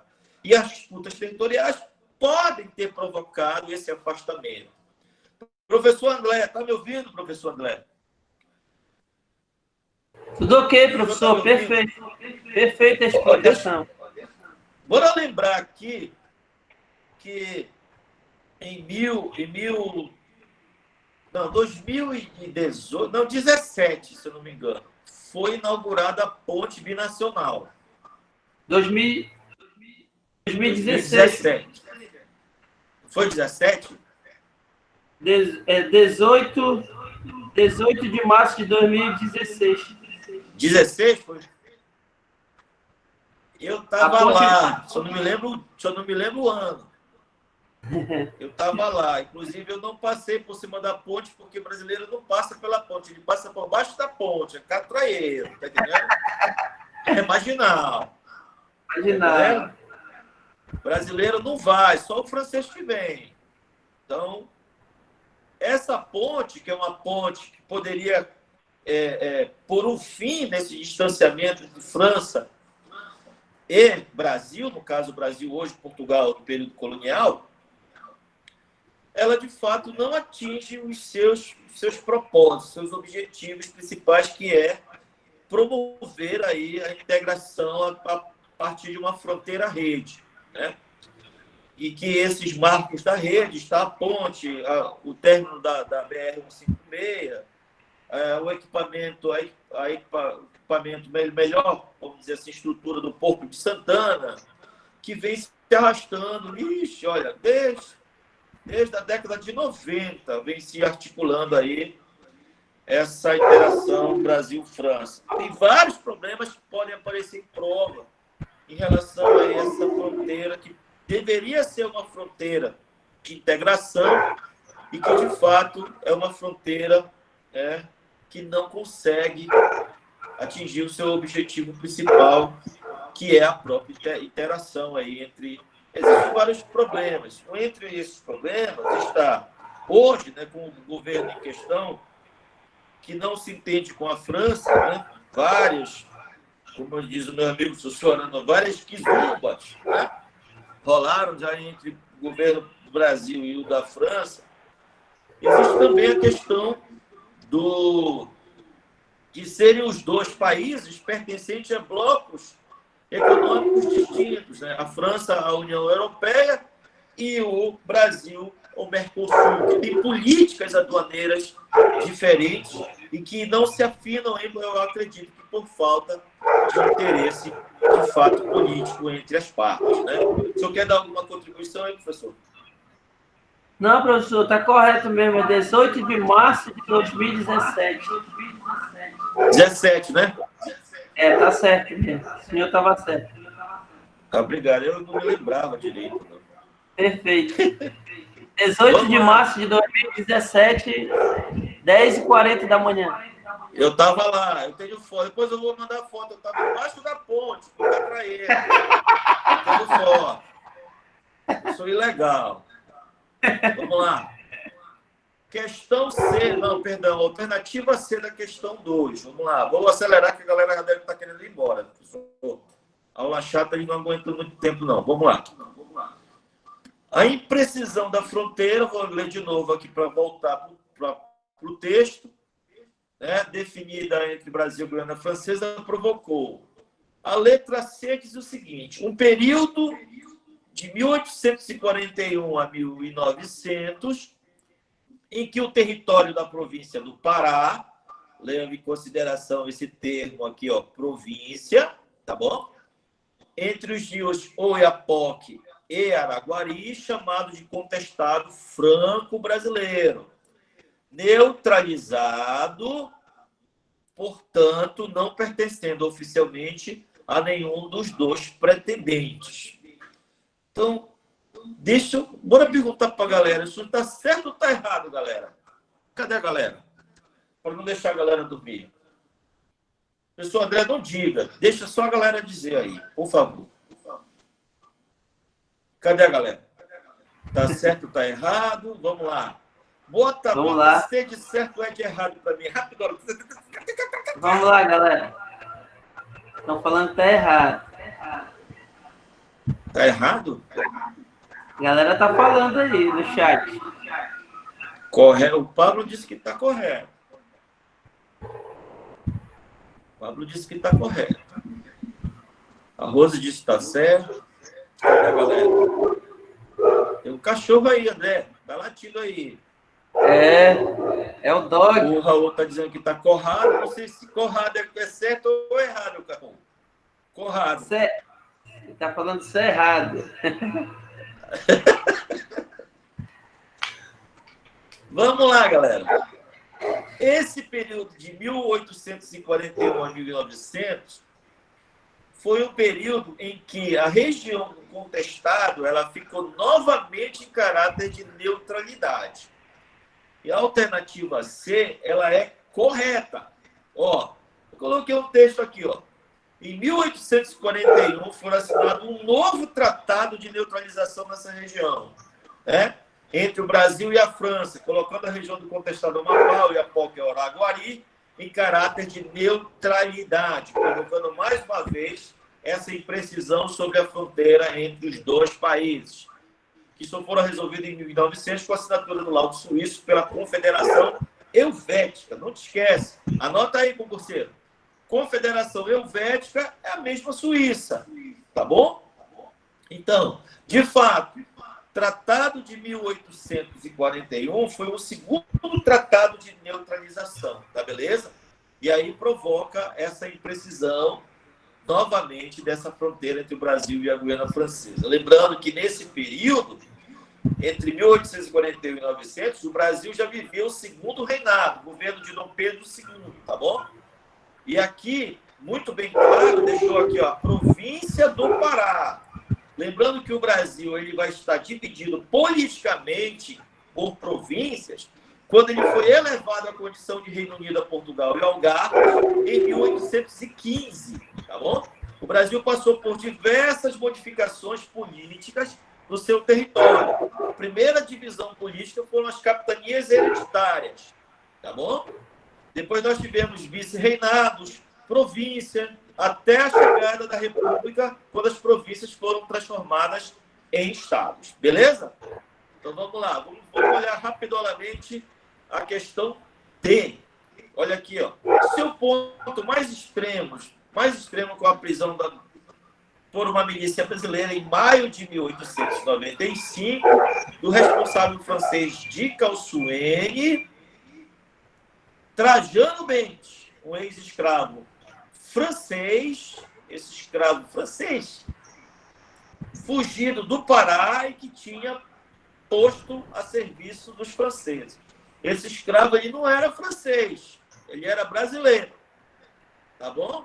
Eu posso considerar, então, a alternativa incorreta. O Trajano era um ex-escravo brasileiro que fora nomeado para governar a República do Cunani, que fica onde é ali próximo, onde é Calçoene, o município de Calçoene, né, professor André? O Cunani está dentro do município de Calçoene. Correto, né? Professor, correto. 12 quilômetros da sede ali. Beleza. Então, o que acontece? Essa questão, o escravo, ele não era francês, ele era brasileiro, o ex-escravo, o tal do Trajano Bentes, tá bom? Então, está errada aí a alternativa D. Vou passar para a alternativa E para terminar logo essa questão. Ó, poucos interesses econômicos, deixa eu destacar aqui, poucos interesses econômicos pelo Brasil, cujos investimentos, ao contrário dos franceses e britânicos, eram pouco importantes nessa área fronteiriça. Tinha objetivos políticos de afirmação nacional e da não exploração. Pelo amor de Deus, isso daí está totalmente equivocada, essa questão, né? Havia interesse na região por parte de ingleses, holandeses, franceses, portugueses, que disputaram essa área pelas suas riquezas naturais, né? Beleza? O maior objetivo dessas nações era a exploração e o domínio dessa terra. Essas disputas territoriais que geraram esses conflitos, vocês não podem esquecer, tá? Que foi uma disputa entre diversas nações europeias. Aqui foi citado ingleses, holandeses, franceses e portugueses, mas não esqueçam dos espanhóis. Os espanhóis passaram a ser donos de tudo isso aqui com a União Ibérica. Tá? Apesar deles não dominarem a parte do Brasil e da Amazônia, a Amazônia colonial, mas eles também estavam nesse imbróglio, tá bom? Então, eu posso citar ingleses, holandeses, franceses, portugueses e espanhóis, tá bom? Se aparecer em questão futura por essa banca. Então, beleza? Então, vamos para a última questão. A questão 2, alternativa C, é o gabarito dela. Beleza? Vamos fazer a última questão para a gente dar boa noite para vocês. Ainda falando sobre disputas territoriais e conflitos estrangeiros no Amapá. Olha aí, as disputas territoriais, os tratados de limites na região do Amapá colonial. Vamos lá. Olha o que diz a alternativa A. O Tratado de Utrecht, 1715, determinava a neutralidade, da região contestada, proibindo os dois países, Portugal e França, de promoverem qualquer forma de ocupação, exploração e comércio na região limítrofe. Tudo errado. Primeiro que esse tratado de 1715, ele não tem relação com a fronteira norte. Ainda há pouco eu estava explicando isso. Ele devolveu a colônia do Sacramento para os portugueses, que haviam sido tomados depois de terem fundado essa colônia lá. E outra, a palavra neutralidade, agorinha, concurseiro, eu te falei, olha, papai, neutralidade é sobre o tratado provisional. Você liga as duas palavras e acerta a questão. Quando perguntar, neutralidade, tratado provisional, que é o mesmo tratado de Lisboa. Beleza? Então, a alternativa A, ela é incorreta. O Tratado de Utrecht determinou o limite da fronteira entre Portugal e França, tá? Do Rio Oiapoque, em 11 de abril de 1713. Então, está bem claro que esse aqui é o de 1713. E a questão perguntou de 1715. Uau! Vamos lá. Então, a letra A está errada. E a letra B, papai. E a letra B. Bora lá. Tratado de Berna determinava a expansão territorial do Brasil utilizando... Olha aqui, André. Essa aqui, olha, me mata, papai. Olha aqui, ó. Eu quero, papai. Olha aqui. Utiposidetes para a demarcação da fronteira do Amapá com a Guiana Francesa. Está falando do Tratado de Berna. Sangue de Jesus te repreenda, Senhor. Olha aqui, ó. O Utiposidetes foi a teoria utilizada no Tratado de Madrid, tá bom? E não no Tratado de Berna. A letra B é incorreta. Não preciso ler isso aqui. Vamos lá. A letra C. Letra C diz assim: o tratado provisional, uau, o provisional, toda vez que aparecer provisional, você tem que ligar com a palavra neutralização. E diz aqui, ó, o tratado provisional no seu artigo 8º determinava que o Rio Oiapoque fosse o mesmo Vicente Pisoni. Não, papai! Esse aqui é o Tratado de Utrecht, que eu saiba. Tá? E que esse rio seria o marco de fronteira entre o Amapá e o departamento ultramarino francês. Deixa eu dar uma outra dica aqui com esse nome. Beleza? Eu, quando estava me dedicando ao mestrado, eu fiz uma dissertação que tratou desses tratados de limites da fronteira entre o Brasil e a França. Aqui. Aí eu estava lendo, professor André, esse nome, Departamento Ultramarino Francês, ele já foi usado.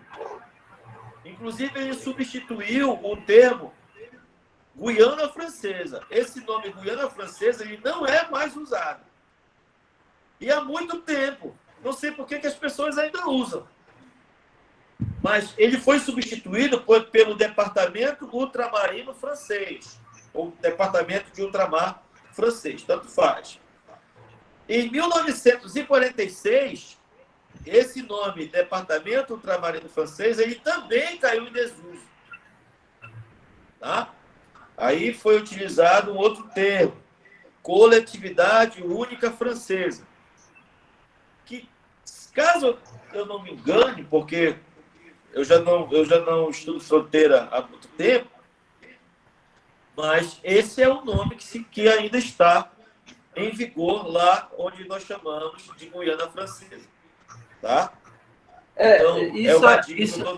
Quem está aí do outro lado na Guiana Francesa pode me confirmar. Atravessa a ponte e vê lá se está Coletividade Única Francesa. Ela também já foi considerada uma RUP, uma região ultraperiférica pela União Europeia. Perdão. Quer falar, professor? Isso aí também, só corroborando com a sua informação, professor, é porque a França, ela tem hoje a França europeia, ela sofre uma pressão muito grande dos 27 departamentos ultramarinos franceses, né? Inclusive, a maior fronteira da França com o país não é a fronteira da França com a Bélgica, nem com a Holanda, nem com a Espanha, lá na Europa. A maior fronteira da França com o país é a fronteira da França com o Brasil. E aí, esse termo aí da coletividade francesa é justamente para corroborar com a exclusão, né? Tanto é que a França, ela tem a Guiana Francesa aqui, ela, além desse nome aí que o senhor citou, que é o mais atual, ela também já foi chamada de Communauté, Départementé Communauté Français, né? Que é um nome anterior a esse que o senhor citou.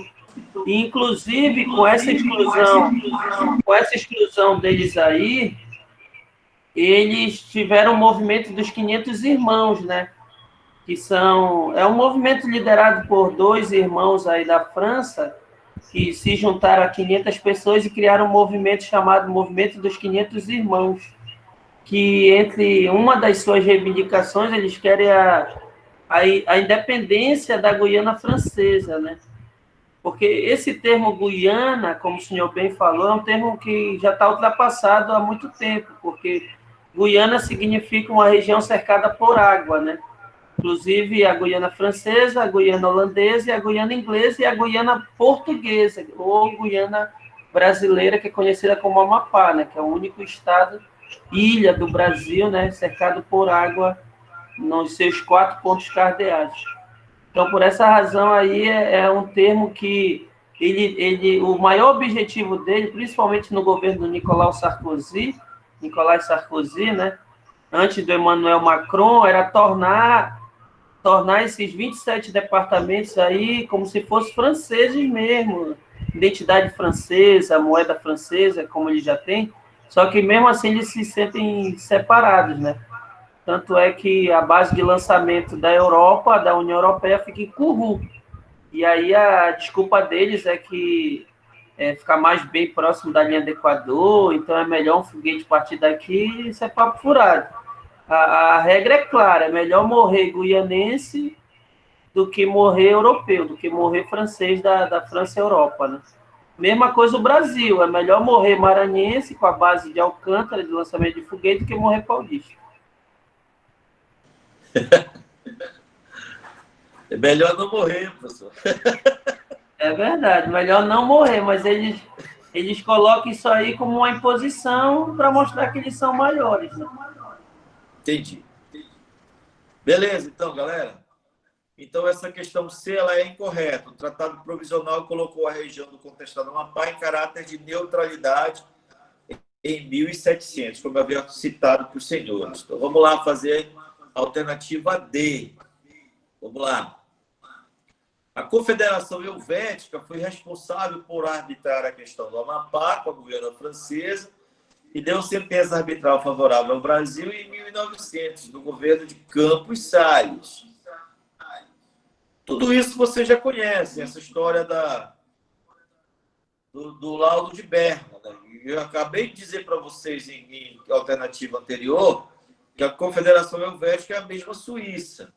Agora, se vocês têm alguma dúvida em relação ao governo Campos Salles, então deixa eu confirmar para você que o presidente Campos Salles, ele de fato era o presidente que estava no poder em 1900. A República Brasileira foi inaugurada em 15 de novembro de 1889 e ela começa com uma fase conhecida como República da Espada. Aí nós tivemos 2 presidentes militares, o presidente Deodoro da Fonseca e o presidente Floriano Peixoto. Depois nós tivemos a fase conhecida como fase oligárquica, quando vamos ter o predomínio ou domínio dos cafeicultores, a política do café com leite, né? Que, inclusive, vai ser inaugurada no governo Campos Salles. O primeiro presidente da política da República Oligárquica vai ser Prudente de Moraes. Aí depois nós vamos ter Campos Salles. Então, olha, nós tivemos Deodoro da Fonseca, de 1889 a 1891.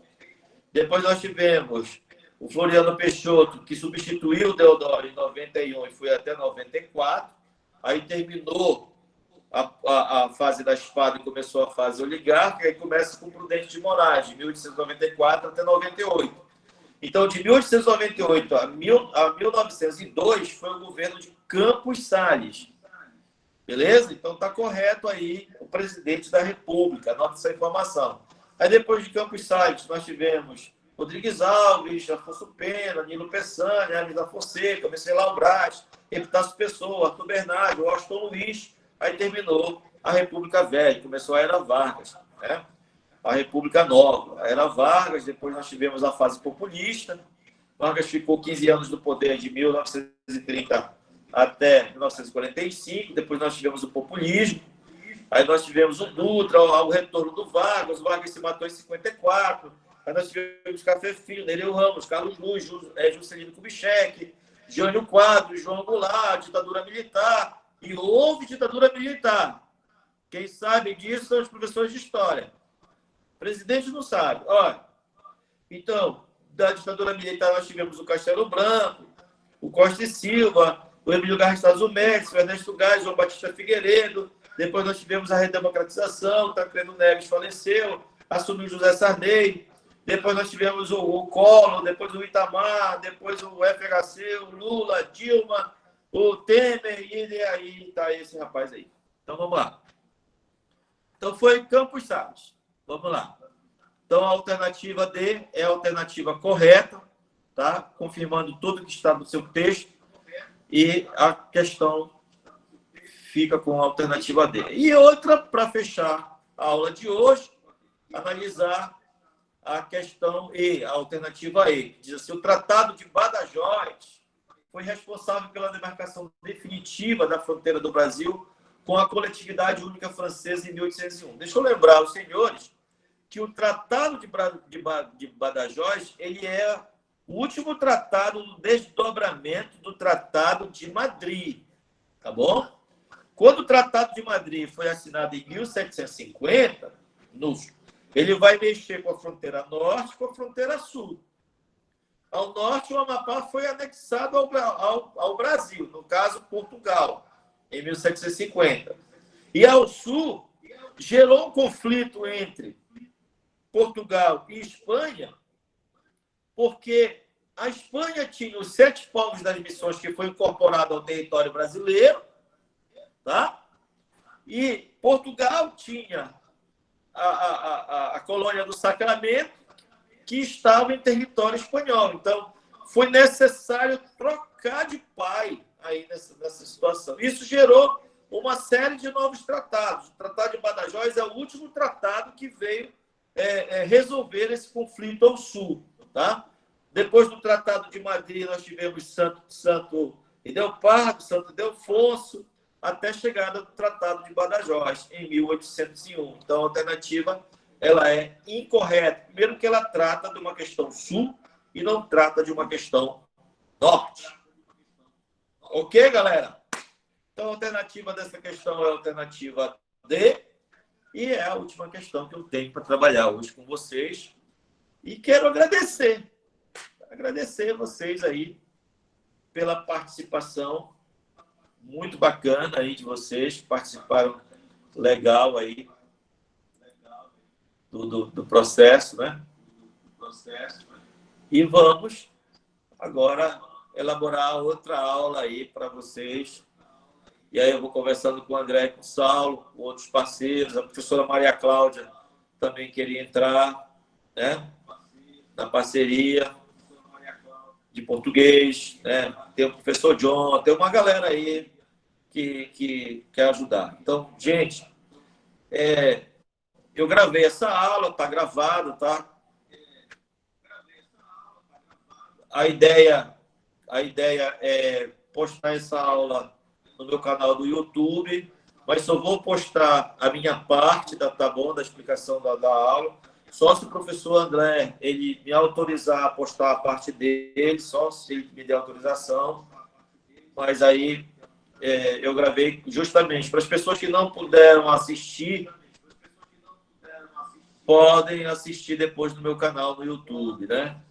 Amanhã eu vou postar comentários de outras questões, né? E vou postar a minha parte dessa aula aqui no meu canal do YouTube, que é Professor Marcelo Buraslan.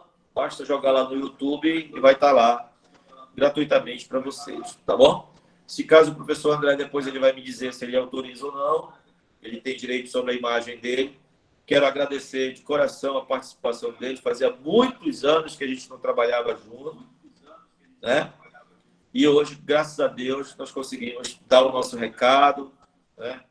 E agradecer a vocês. Professor André, por favor, as suas considerações finais. Beleza, professor?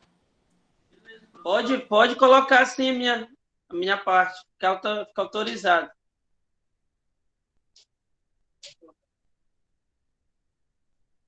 Oi, professor? Faça os seus agradecimentos finais aí para a gente se despedir da galera.